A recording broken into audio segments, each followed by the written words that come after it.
Hello, today I want to speak about the call of the Apostle Matthew, which can be found in Matthew's Gospel, chapter 9, verses 9 to 13. Matthew lived and worked in Capernaum, the hometown of Jesus. He was a tax collector working for the Romans who needed money to keep their empire going. King Herod also creamed the top of all taxes to pay for his ambitious building programs as well. Now Matthew rented his tax booth from the head tax collector, who was probably Zacchaeus. He wasn't paid a wage, but was allowed to overcharge the people as long as it did not provoke a riot. Tax collectors were hated by the Jews. They were not allowed into the synagogue. Their public testimony was not accepted in court, and having one in the family was regarded as a disgrace. Now Capernaum, being situated on the road from Damascus to the far east, meant that there were plenty of travellers to pay taxes, which they did on everything from goods being carried on the highway to the number of wheels on a cart. It was a case of you name it and we have a tax for it.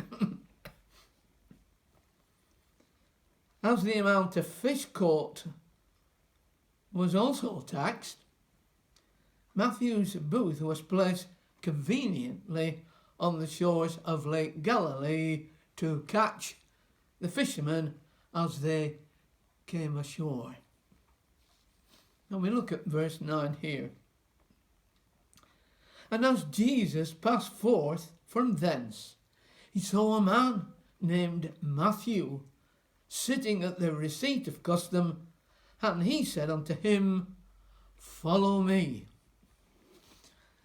Now, sitting alone in his booth day after day, Matthew would have often heard Jesus speaking to the crowds, and slowly his words will begin to sink in. You know, what others could not or would not see in Matthew, Jesus saw. He sees us and how we could be used in his service. That's true. And the word says, and he arose and followed him. Good for you, Matthew. So Matthew became a disciple of Jesus. But how did the other disciples, who had also paid taxes to him in the past, receive Matthew? Well, only brotherly love was shown him. You know, Jesus makes the difference in our attitude to others, doesn't he? Now, to celebrate his conversion, Matthew invited Jesus and his disciples to a feast in his home. Now, firstly, it was a feast of faith. It was a feast of faith. Verse 10 says, And it came to pass, as Jesus sat at meat in the house, behold, many publicans or minor officials and sinners came and sat down with him and his disciples. I'm speaking of Jesus. Now to the Pharisees, Matthew was a sinner. But not to Jesus. But not to Jesus. Matthew had put his faith in the Lord, and he didn't care who knew it. Good for him. Secondly, it was a feast of freedom. It was a feast of freedom. He was free from greed, selfishness, and a guilty conscience. He was free from working for the dreaded Roman oppressors. He was free to express his love for and his commitment to Jesus. John 8 verse 36 says, "If the Son shall make you free, you shall be free indeed." Amen. To quote the Believer's Bible commentary on Matthew, he lost a comfortable job, but he found a destiny. He lost a good income, but he found honour.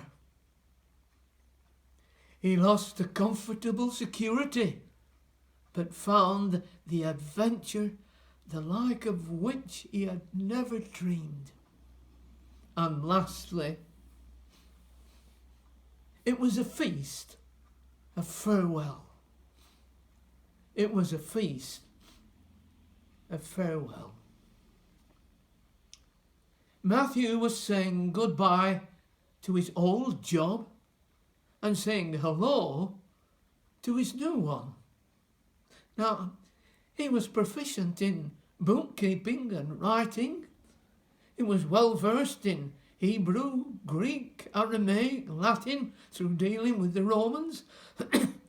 His skill with pen and ink and parchment would serve him well when he came to write his gospel in AD 45. After the death of Jesus, Matthew stayed on in Jerusalem for 15 years more, teaching the gospel.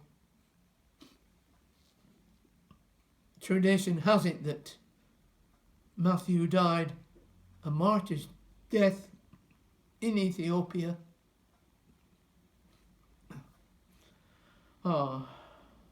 It is impossible to estimate the debt that Christianity owes to this despised tax collector.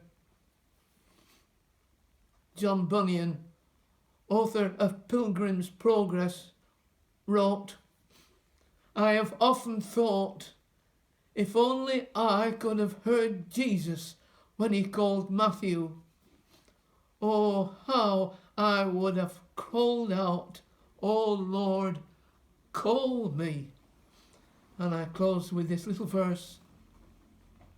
We each write a gospel, a chapter each day, by the deeds that we do and the things that we say. Folks read what we write, words faithful and true. Just what is the gospel according to you? Thank you for being with me.